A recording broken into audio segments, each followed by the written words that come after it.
Minasyaitonirrajim. Qad aflaha. Qad aflaha man tazakka. Sungguh pasti. Aflaha yang selalu kita minta, hayya 'alal falah. Sungguh sudah beruntung, menang. Siapa orang yang menang? Man orang, tazakka, orang yang mensucikan dirinya. Mensucikan dari apa? Mensucikan dari syirik, mensucikan dari nifak, orangnya munafik, mensucikan dari hasad, mensucikan dari takbur, mensucikan dari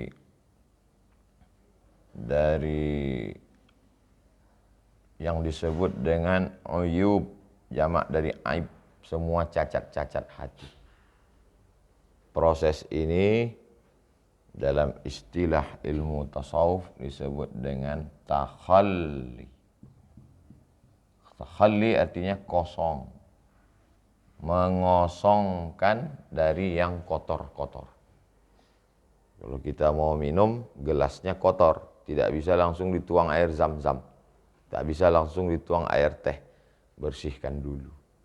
Proses pembersihan itu disebut dengan tazakka, atau istilah lainnya tazkiyatun nafs. Proses pensucian hati, proses pengkosongan hati. Jadi jangan terjebak pada istilah. Makanya saya mengembalikannya ke ayat. Balikkan dari ke ayat. Orang yang spesialis di bidang ini, tasawuf, diambil dari kata sofa. Sofa artinya jernih, bening. Khuzma sofa, da'ma kadar. Ambil yang jernih, buang yang keruh. Tazkiyah, pensucian. Nafs, pensucian jiwa. Pengajian kita subuh ini tentang tasawuf. Oh, jangan pakai tasawuf. Tasawuf itu bid'ah. Tasawuf itu khurafat. Tasawuf itu takhayul. Tasawuf itu tak betul. Oh, kalau gitu kita mengkaji tentang tazkiyatun nafs. Oh, ini yang benar. Sama aja. Dia kan proses. Maka pintu masuknya, kalau kebetulan masyarakat itu sudah terbiasa dengan kajian tasawuf, kiai-kiainya, mbah-mbahnya, kakek-kakeknya tasawuf, masuknya dari pintu tasawuf. Kita kaji masalah tasawuf. Tapi kalau masyarakat di situ anti dengan tasawuf, masuknya dari pintu tazkiyatun nafs. Kajian kita adalah tazkiyatun nafs. Kalau masyarakat di situ belum mengenal tazkiyatun nafs, kalangan terpelajar yang maunya sukanya tafsir ayat, masuk dari pintu ayat. Ayat yang akan kita kaji subuh ini adalah qad aflaha man tazakka. Di situ tidak populer kajian ayat. Masyarakatnya kakeknya tasawuf, pamannya tasawuf, orang tarekat. Masuk dikaji. Subuh ini kita mari menafsirkan ayat. Langsung perlawanan. Memangnya Ustadz ahli tafsir. Dapat tafsir dari mana? Ini sudah tercium-cium bau-bau salafi nampaknya ini. Bau-bau Muhammadiyah ini. Karena yang selalu mengkaji ayat, hadis adalah kalangan dari modernis. Al-Irsyad, Muhammadiyah, Persis. Sedangkan yang tradisional, konservatif, kalau di kota kan, Nahdlatul Ulama, PRT, Al-Wasliyah, Matla'ul Anwar, Nahdlatul Watan. Itu masalah metode pintu masuknya saja. Jangan bertengkar di pintu masuk sehingga lupa substansi. Substansi isinya adalah tazkiyatun nafs. Orang yang spesialis di bidang itu tasawuf. Apa yang isinya? Proses pengkosongan qalbu dari syirik, nifak, hasad, takbur, ujub, semua penyakit-penyakit batin. Setelah dia bersih, wa dzakara asma rabbih fasalla. Wa dzakara asma rabbih. Proses kedua itu yang disebut zakara, zikir, mengisi hati dengan yang baik-baik, diisi dengan ridha, diisi dengan qanaah, diisi dengan tawakal, diisi dengan semua yang baik-baik. Zikir, proses pengisian dengan yang baik-baik ini istilahnya tahalli. Tahalli, mengisi, menghiasi qalbu dengan yang baik-baik. Qad aflaha man tazakka wa dzakara asma rabbih. Baru yang ketiga, fasalla. Salat. Salat itu yang kita laksanakan salat. Tegak, ruku, sujud. Secara syariat, salat itu adalah ucapan, perbuatan yang diawali dengan takbir, ditutup dengan salam. Ucapan, maksudnya rukunnya ada rukun ucapan, Fatihah. Siapa yang tak baca Fatihah, salah baca Fatihah, batal salatnya. Perbuatan, tegak, ruku, i'tidal, sujud, duduk antara sujud, sujud, tasyahud, salam. Dibuka dengan takbir, Allahu Akbar, ditutup dengan salam. Salat. Tapi makna lain daripada salat adalah as-salatu mi'rajul mu'min. Salat adalah mi'rajnya orang beriman. Isra Mi'raj bukan setahun sekali, itu yang setahun sekali peringatan Isra Mi'raj. Itu agenda PHBI, panitia hari besar. Adapun mi'rajnya orang beriman adalah salat. Mereka selalu pakai istilah-istilah biar supaya mudah mengingatnya. Istilah itu digunakan untuk mudah mengingat. Tahalli, tahalli, tajalli. Tajalli artinya Allah menunjukkan kuasanya. Salat itu kuasa Allah.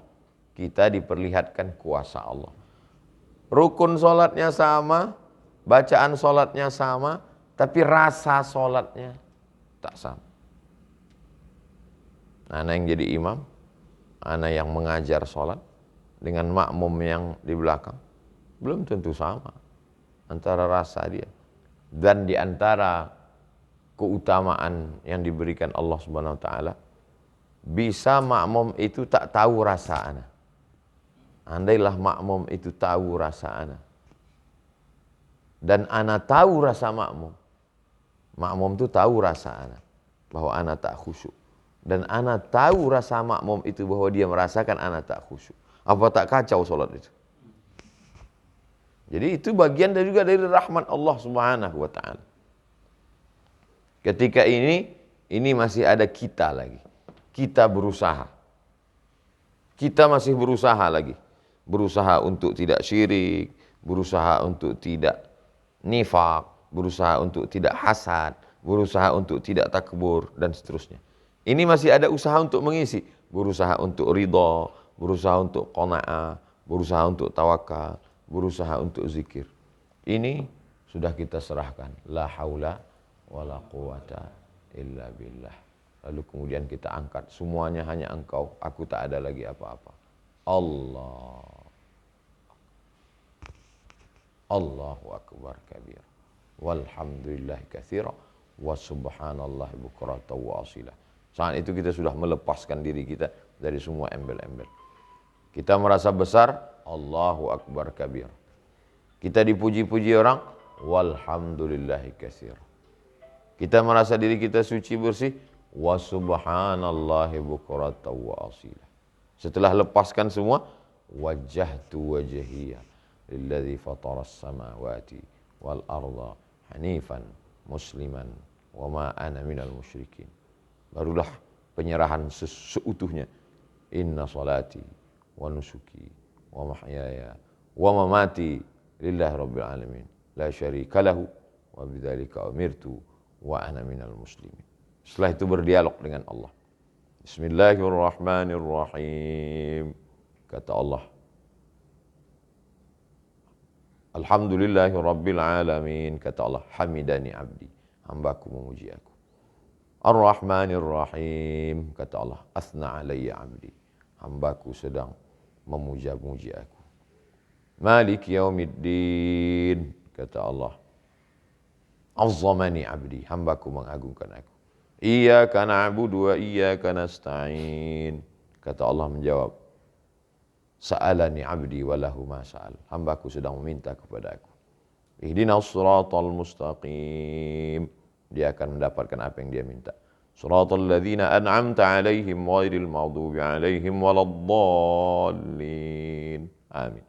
Habis itu kita baca ayat. Habis itu kita pun menunjukkan ini di luar kuasa kita, itu kuasa Allah Subhanahu wa taala. Makna lain dari tajalli adalah Allah menunjukkan. Diambil dari kata jaliyun, lawan dari kata khafiyun. Khafi tak nampak, jali nampak jelas. Makanya kalau MTQ, Musabaqah Tilawatil Quran, ada namanya khata' khafi, ada khata' jali. Jali. Bahasa awak jale. Jali. Jelas dia salah kelirunya. Jadi tajalli Allah menunjukkan. Tapi jangan diartikan tajalli itu Allah bersemak, Allah menjelma, penampakan jadi kucing Anggora, lalu menyembah kucing seperti orang Mesir, banyak dewa-dewa kucing. Penampakan jadi burung merak, lalu burung merak jadi simbol. Tajalli, falamma tajalla rabbuhu lil jabali, ketika Allah tajalli ke atas bukit Tursina, ja'alahu dakkan wa kharra Musa sa'iqa, maka membuat Nabi Musa sa'iqa, pingsan.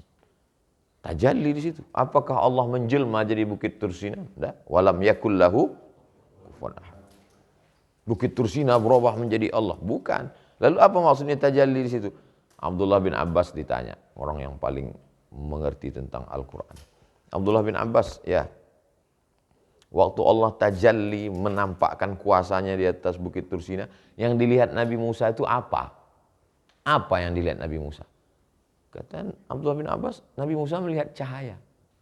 Sebesar apa cahayanya? Nah, Abdullah bin Abbas menjawab dengan isyarat. Sebesar ujung kelingking. Dilihatnya cahaya sebesar ujung kelingking. Pingsan. Padahal Nabi Musa kekuatannya 30 laki-laki yang gagah perkasa. Waktu dia menggeser batu yang menutup sumur itu kan 30 kepala suku itu yang tak bisa menggeser, dia sendiri. Pingsan dia. Apalagi kita. Jadi jangan bayangkan macam film-film religi datang cahaya dari atas. Lalu terang. Oh, sebesar ini cuma cahaya. Pingsan. Ketika itu apa kata Nabi Musa? Falamma afaqa, ketika Nabi Musa sadar dari pingsannya, tubtu, tobat aku, tak mau minta-minta lagi. Tiba-tiba orang sekarang update status, tunjukkan aku kuasa. Pecahlah pembuluh darah kau. Kalau sampai nampak kuasa Allah SWT. Nah, Allah menunjukkan kuasanya itu sesuai dengan keinginan kita atau keinginan Allah? Maka disitulah nanti muncul pada wali-wali apa yang disebut dengan karomah. Karomah itu bukan request. Kalau request itu sihir. Sihir bisa di-request. Karena berteman dengan jin. Kalau karomah itu sesuai dengan keinginan Allah SWT. Keinginan Allah SWT apa? Jadi macam-macam. Jadi banyak orang mengatakan, Ustadz, kenapa wali-wali itu banyak karomahnya? Kenapa sahabat Nabi nggak ada karomahnya? Nah, ini orang kurang piknik, kurang jalan-jalan. Waktu Umar bin Khattab sedang khutbah Jumat, Ya Sariyah Jabal, kata dia.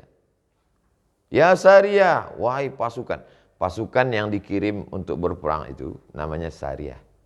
Jabal, berlindung ke bukit. Dia sedang khutbah di Madinah. Khutbahnya di Madinah. Minta lindung ke bukit. Dan orang, pasukan yang dikirimnya itu nama negeri Nahawan. Nahawan.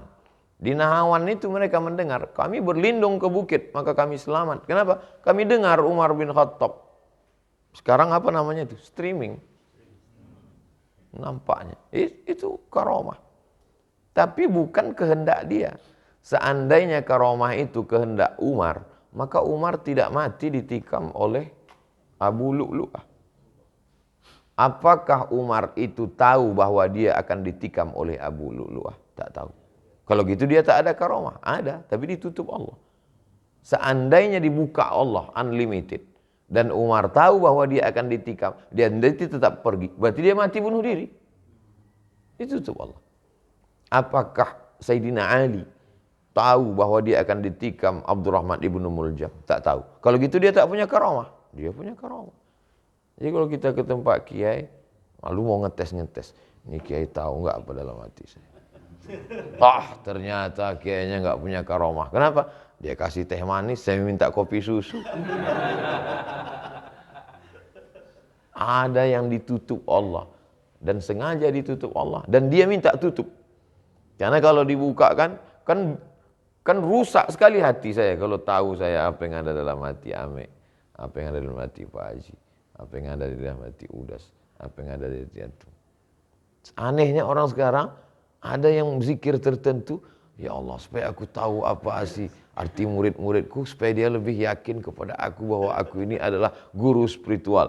Kita sedang kena penyakit ujub.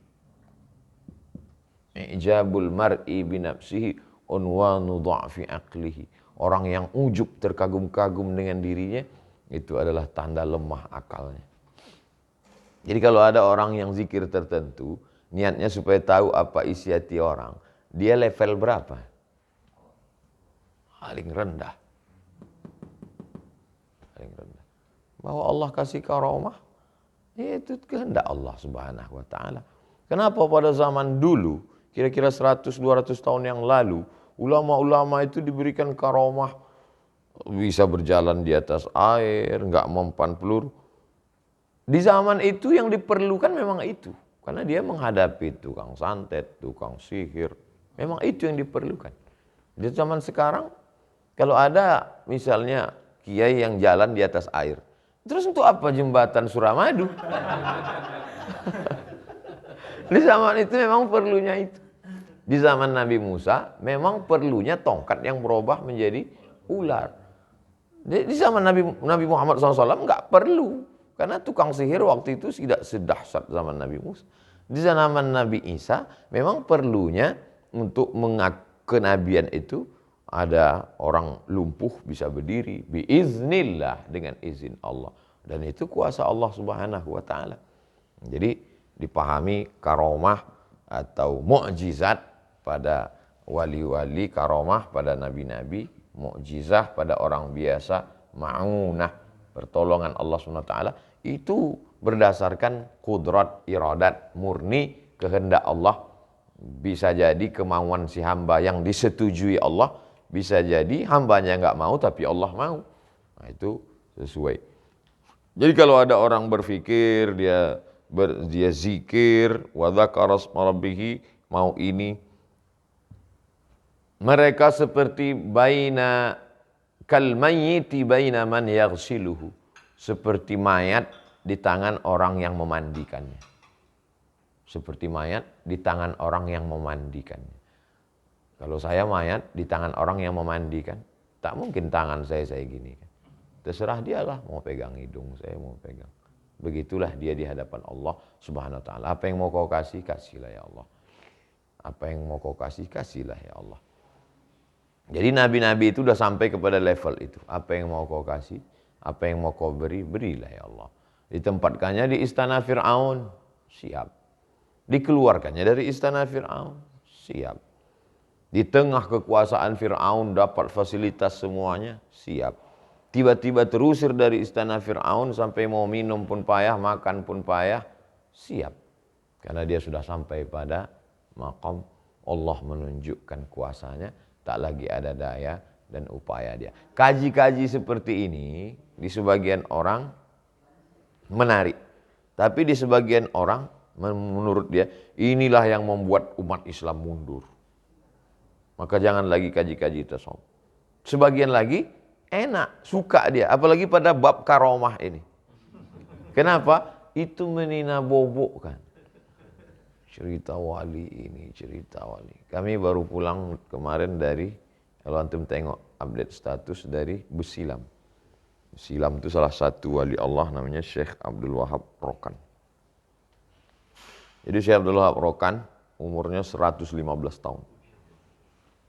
Langsung dari Jabal Abi Qubais. Cerita tentang beliau itu, guru-guru kami dulu di kelas. Cerita. Ada guru saya namanya Ustadz Hafiz Yazid, guru akidah, sifat 20. Ceritalah dia tentang karomah Syekh Abdul Wahab. Datanglah sulung pendekar dari Riau. Pendekar antara raja-raja silat di Riau, dialah rajanya, sulung. Mau mengetes ilmu Syekh Abdul Wahab. Kalau memang betul Syekh Abdul Wahab ini wali, gimana karomah? Sampai di rumah Tuan Guru, di sana mursyid itu dipanggil Tuan Guru. Sampai di rumah Tuan Guru, sebagaimana biasa tamu diberikan, orang Melayu dikasih ceret. Pas mau digerakkannya ceret, tak bisa dia yang gerakkan. Kata Tuan Guru, kenapa tak minum sulung? Dituangkan Tuan Guru, minumlah. Ya Tuan Guru, habis itu mau dia ambil gelas, tak juga bisa. Kata Tuan Guru, kenapa kau tak minum? Diambilkan Tuan Guru. Udah berapa kosong? 2-0. Lama-lama bangkit emosinya. Aku datang bukan untuk ini, untuk bersilat, kata dia. Kalau memang hebat Tuan Guru, ayo kita bersilat turun ke bawah. Rumah orang Melayu, rumah panggung-panggung di atas. Mereka sedang duduk. Diambil Tuan Guru bulu ayam. Bukan bulu ayam kemoceng, bulu ayam satu. Waktu itu baru hujan, jadi di bawah tuh lumpur tuh masih lunak. Dijatuhkan Tuan Guru tuh bulu ayam tuh ke atas lumpur. Bulu ayam kalau masuk ke atas lumpur kan menancap kan. Sebelum kita bersilat, cabut dulu bulu ayam tuh sulung. Oh, kalau cabut bulu ayam kecil lah, kata dia. Ditarikkannya bulu ayam tuh, lepas semua bulu ayam tuh, namun tak tercabut dari tanah. Itu yang disebut dengan mencabut bulu ayam sungsang. Kalau mencabut bulu ayam itu kan dari atas ke bawah. Ditariknya dari bawah, bulu ayam itu lepas semua, tapi tak lepas dari. Itulah taubatnya sulung pendekar. Saat itu memang itu. Tapi itu bukan kemauan dia. Itu pemberian Allah Subhanahu wa ta'ala. Jadi, kalau orang sekarang, kalau orang yang tak suka pada wali, itu pasti ada jin yang nahan-nahan. Hadisnya Sahih Muslim. La yazalu abdi yataqarrabu ilayya bin nawafil. Hambaku mendekatkan diri kepadaku dengan amalan-amalan sunnah. Hatta uhibbah. Sampai aku cinta kepada dia. Fa idza ahbabtuhu. Kalau aku cinta kepada dia, fa akunu ainahu yubsiru bihi. Aku akan menjadi matanya, dia akan memandang dengan pandanganku. Aku akan menjadi telinganya, dia akan mendengar dengan pendengaranku. Aku akan menjadi tangannya, dia akan menggenggam dengan genggamanku. Aku akan menjadi kakinya, dia akan melangkah dengan kakiku. Bukan menyatu dengan Tuhan. Itu maka akidahnya mesti kuat. Sebelum masuk ke sini, dia mesti akidahnya dulu. Wujud, qidam, baqa. Kalau sampai dia berzikir, dia merasa menyatu dengan Tuhan, lalu dia berkata, tak dapat lagi kubedakan antara aku dengan Tuhan, akulah Tuhan. Sudah terbantahkan dengan mukhalafatu lil hawadis. Wujud, qidam, baqa, mukhalafatu lil hawadis. Itu maksud sifat 20-nya mesti kuat dulu. Dikunci dulu simpang-simpangnya itu, supaya tidak terjadi penyimpangan-penyimpangan, nyasar-nyasar di dalam perjalanan zikir. Karena tujuan puncak pada akhirnya adalah ilahi anta maksudi. Yang ku maksud itu engkau yang ku maksud. Yang kucari bukan karomah-karomah itu, bukan itu yang kucari. Waridhaka, ridhamu lah yang kucari. Nabi punya anak namanya Sayyidatuna Fatimah. Fatimah punya suami namanya Sayyidina Ali. Pernikahan mereka melahirkan seorang anak laki-laki namanya Ali Zainal Abidin. Apakah Ali Zainal Abidin itu wali Allah? Bukan sekedar wali, induk daripada wali-wali, sultan daripada wali pada zamannya. Lalu kenapa mati dibunuh oleh pasukan Yazid? Dipancung kepalanya, diarak-arak kepalanya keliling, ditusuk-tusuk pakai tongkat mulutnya. Begitu kemauan kehendak Allah SWT. Kenapa tidak datang malaikat mengasih tahu dia, hai Ali Zainal Abidin, janganlah kau pergi ke Karbala, nanti kau akan, Allah Subhanahu wa taala menutup itu supaya dia derajatnya wa yattakhidha minkum syuhada, meninggal mati syahid. Jadi kalau ada orang mengatakan Ali Zainal Abidin itu sudah tahu bahwa dia akan mati. Kalau tahu dia akan mati, dia tetap pergi juga, berarti bunuh diri. Kan ada hadis menyebut Pak Ustadz bahwa dia akan meninggal di Karbala. Iya, tapi siapa yang menetapkan bahwa dia akan meninggal hari itu dalam pertempuran itu? Ustadz Somad akan meninggal di Jakarta. Menurut hadis, ada hadis sahih, Abdul Somad akan meninggal di Jakarta. Lalu saya pergi juga ke Jakarta. Lalu berarti saya bunuh diri. Tapi kalau tak tahu harinya kapan, saya pergi.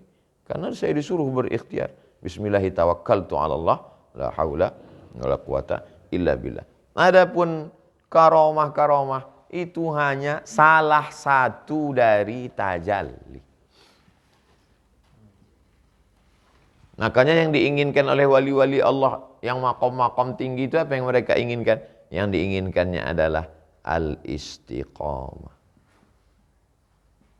Khairun, lebih baik, min alfi karamah.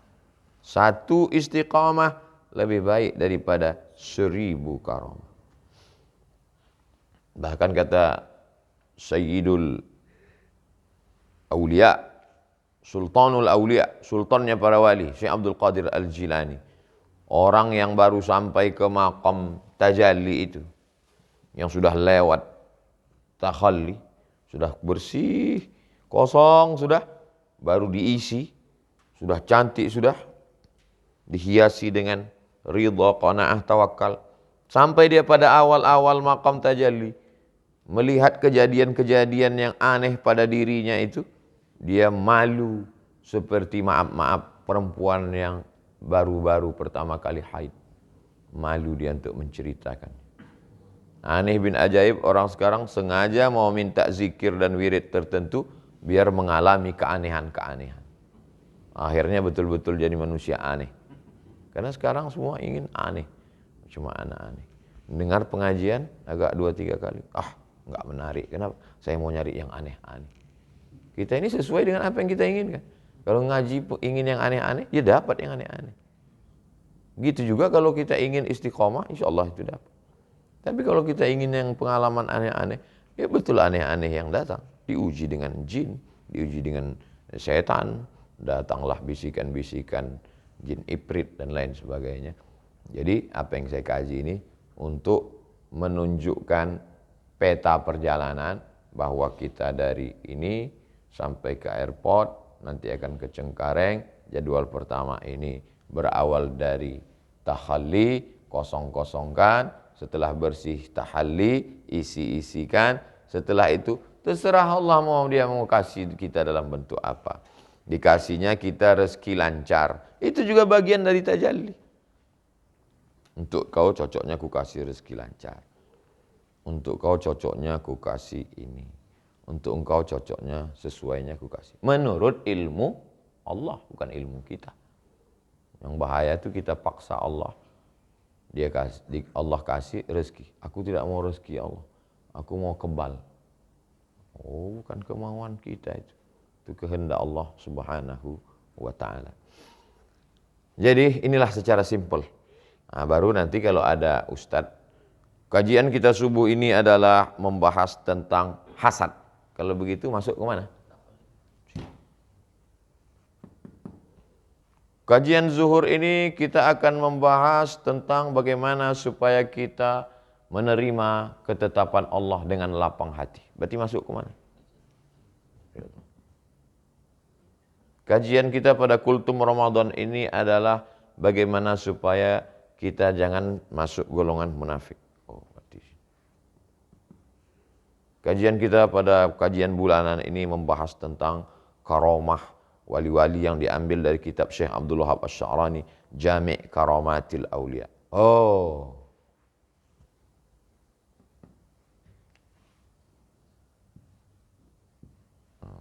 Jadi udah tahu mapping ruangan-ruangannya. Ini ruang tamu, alat-alatnya meja, bunga. Ini dapur, alat-alatnya kuali, kompor. Ini jangan sampai salah letak, salah tempat atau bingung. Apalah pengajian ini? Banyak sekali cabang-cabang. Nah, setelah tahu kotak-kotak besarnya, ini. Oh, ini. Dan antum jadi tahu juga nanti kalau siapa ustadz-ustadz yang kemana fokus arahnya. Kita selama ini lebih condong kemana? Selama ini kajian-kajian Ustadz Somad. Lebih kepada ini dan ini. Bersihkan hati, ridho, qanaah merasa cukup, tawakal. Jarang sekali kita mengkaji ini. Padahal banyak orang enaknya ini. Suka dia dengar wali songo. Karena memang kita dari kecil terbiasa dengan itu. Wali-wali, tentang wali songo, tentang ini. Siti Jenar. Ini hasilnya. Sedangkan ini prosesnya. Ini prosesnya. Ketika umur kita 1, 2, 3 menjelang 40, itu kita maunya hasil. Kalau sekolah maunya pas liburan tamat SMP. Kalau kuliah maunya wisuda. Kalau kerja maunya dapat gaji. Ini usia dari 1 ke 40 itu kita selalu ingin hasil. Tapi kalau kita sudah 41 sampai, itu lebih menikmati proses. Yang indah itu prosesnya. Bukan hasilnya. Jadi kalau ada orang tiba-tiba ingin kajian, mau cerita-cerita wali aja, kira-kira levelnya mana? Justru proses itulah. Proses pensucian hati, proses. Kita kan tak selesai-selesai dengan ini. Dengan hasadnya aja tak selesai kita. Dengan hasad itu sampai sekarang tak selesai. Kalau hasad nengok orang mobil baru, hasad nengok orang beli rumah, itu masih lumayan. Kalau hasad nengok ustadz dapat gelar honoris causa, itu kan sesama ustadz itu. Sesama ustadz aja tak selesai hasad. Kan? Jadi artinya iblis itu keluar dari surga karena hasad kan. Iblis itu sudah sampai tajalli.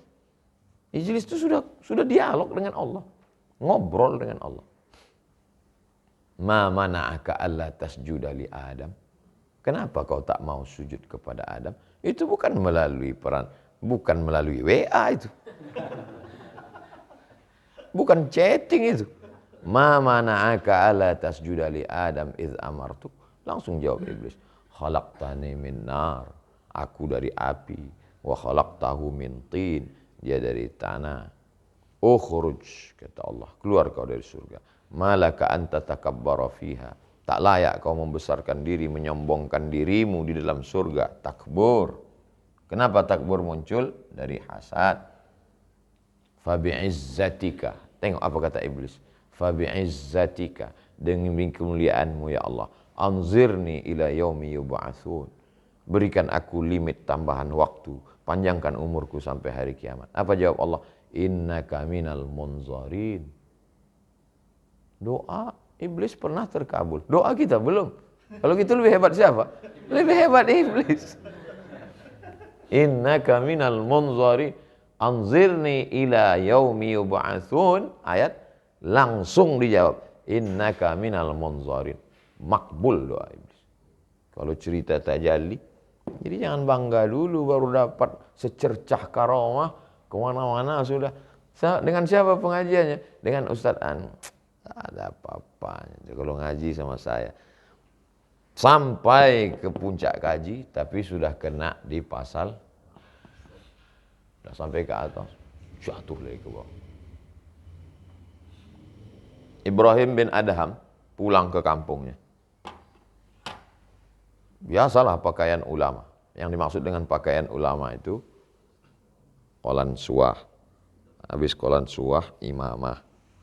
Habis imamah, toilasan. Toilasan kain panjang yang nutup sini. Lalu kemudian pakai jubah. Habis pakai jubah, pakai burdah. Burdah, jubah luar yang kayak punya Habib. Itu namanya libasul ulama, pakaian ulama. Lalu kemudian dia pulang ke kampung. Oh, disambut orang ramai di kampung, dicium tangannya. Tangan. Muncul dalam hatinya ujub.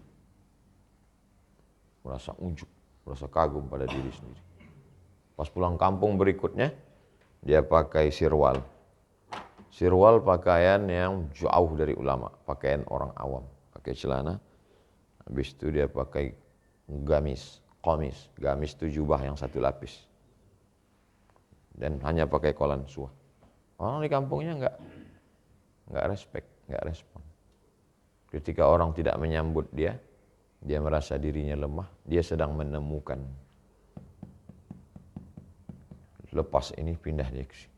Tapi bukan berarti tujuan saya ini mau mengejek orang pakai sorban.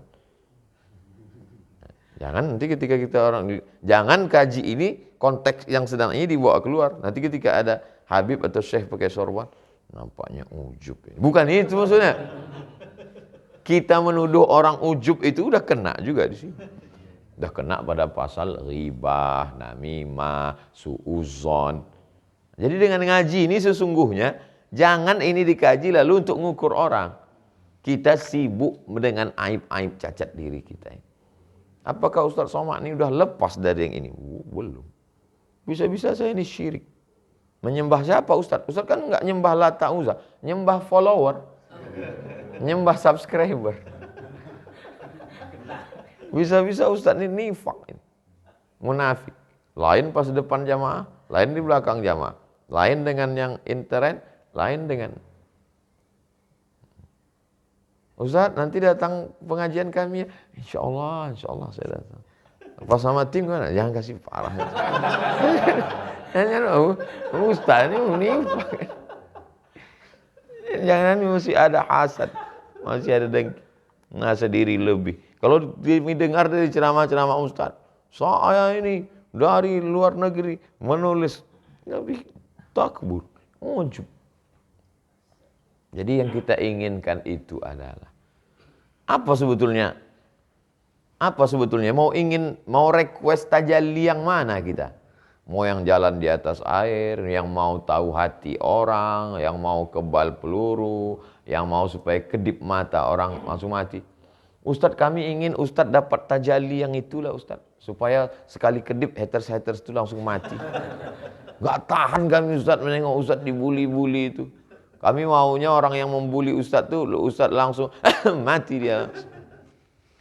Kalau begitulah logika berpikirnya, tidak perlu Nabi hijrah ke Madinah. Tak perlu proses itu sampai 23 tahun. Wala saufa yu'tika rabbuka fatarda. Dikasihkannya aja Abu Lahab, ini Abu Lahab, Jahal, ini selesai.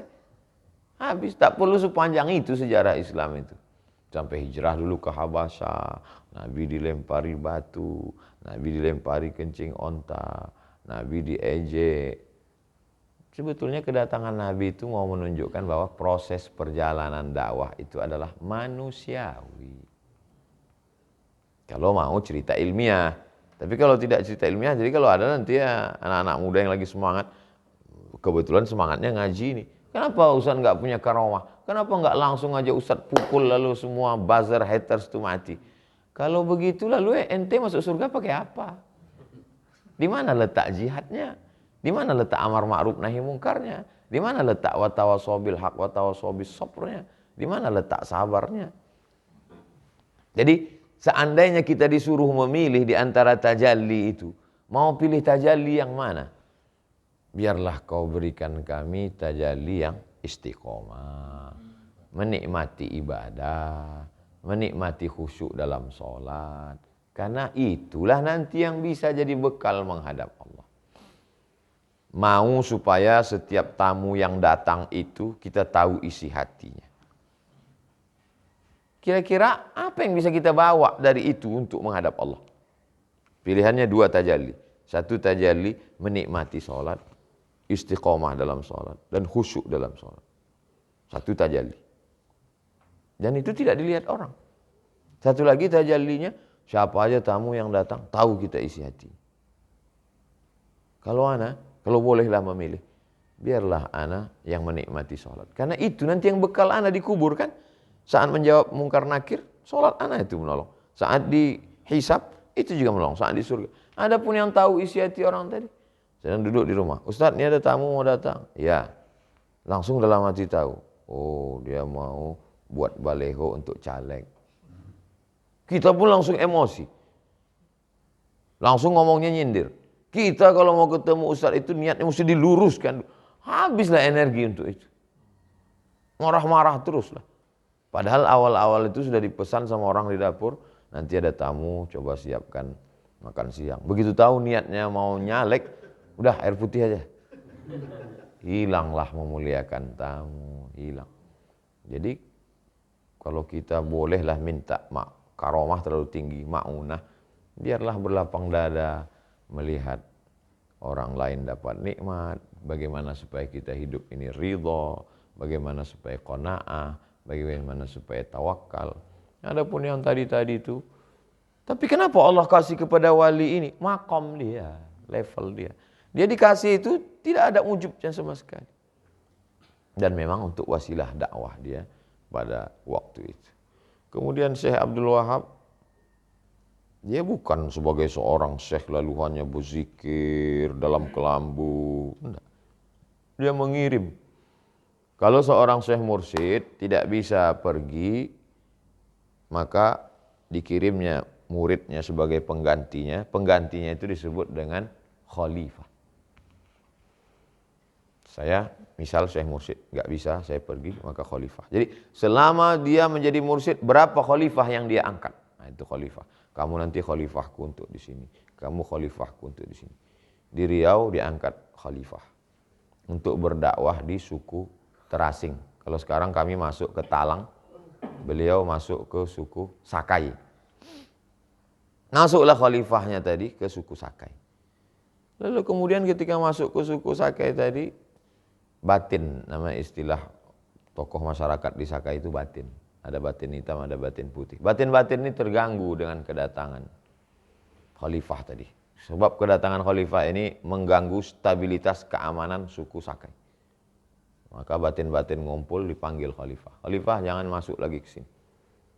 Kalau memang khalifah hebat, kalau memang kalian punya ilmu tinggi, kalau memang kalian hebat, orang tarekat Naqsabandiyah, tolong sunat saya.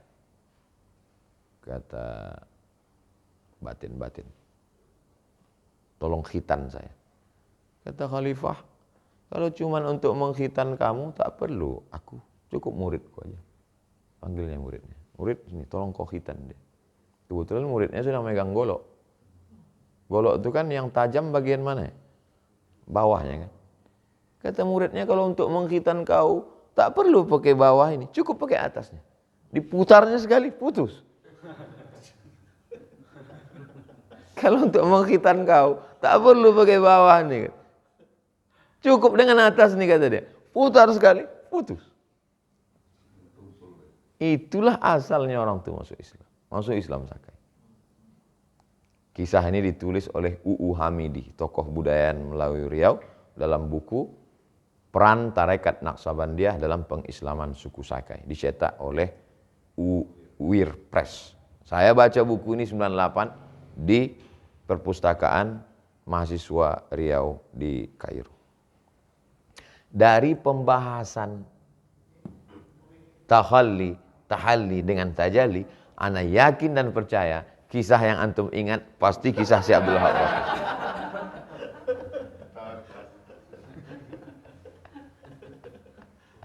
Boleh dites.